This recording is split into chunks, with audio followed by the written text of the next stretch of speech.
ಮಾಡುತ್ತಮ್ಮ? ಆನೆ ಏನ್ ಮಾಡುತ್ತೆ? ಆಮೇಲೆ ಟೈಗರ್ ಏನ್ ಮಾಡುತ್ತೆ? ಟೈಗರ್ ಏನ್ ಮಾಡುತ್ತೆ? ಆಮೇಲೆ ಸಿಂಹ ಏನ್ ಮಾಡುತ್ತೆ? ಲಯನ್ ಏನ್ ಮಾಡುತ್ತೆ? ಲಯನ್ ಏನ್ ಮಾಡುತ್ತೆ? ಹಂಗಂದ್ರೆ ಲಯನ್ ಜಂಪ್ ಮಾಡುತ್ತಾ? ಆಮೇಲೆ ನಾಯಿ ಏನ್ ಮಾಡುತ್ತೆ? ಬೌ ಏನ್ ಮಾಡುತ್ತೆ? ಡಾಗ್ ಏನ್ ಮಾಡುತ್ತೆ? ಏನ್ ಮಾಡುತ್ತೆ? ಕ್ಯಾಟ್ ಏನ್ ಮಾಡುತ್ತೆ? ಕ್ಯಾಟ್ ಅನ್ನುತ್ತಾ? ಆಮೇಲೆ ಸ್ನೇಕ್ ಏನ್ ಮಾಡುತ್ತೆ? ಸ್ನೇಕ್ ಆಮೇಲೆ ಬೇರ್ ಏನ್ ಮಾಡುತ್ತೆ? ಬೇರ್ ಅದು ಅನ್ನುತ್ತಾ? ಆಮೇಲೆ ಆನೆನು ಅನ್ನುತ್ತಾ?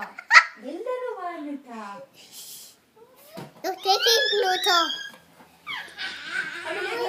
ವಾಕಿಂಗ್ ಹೋಗಿದ್ಯಾ? ಅಣ್ಣ ಇಲ್ಲಿ ಕೇಳಿದ್ರೆ ವಾಕಿಂಗ್ ಹೋಗಿದ್ಯಾ? ಈಗ ಹೋಗ್ಬಿಟ್ಟು ಬಂದ್ಯಾ ವಾಕಿಂಗ್? ಯಾರ ಜೊತೆ ಹೋಗಿದ್ದೆ? ಮಮ್ಮಿ ಜೊತೆ ಹೋಗಿದ್ಯಾ?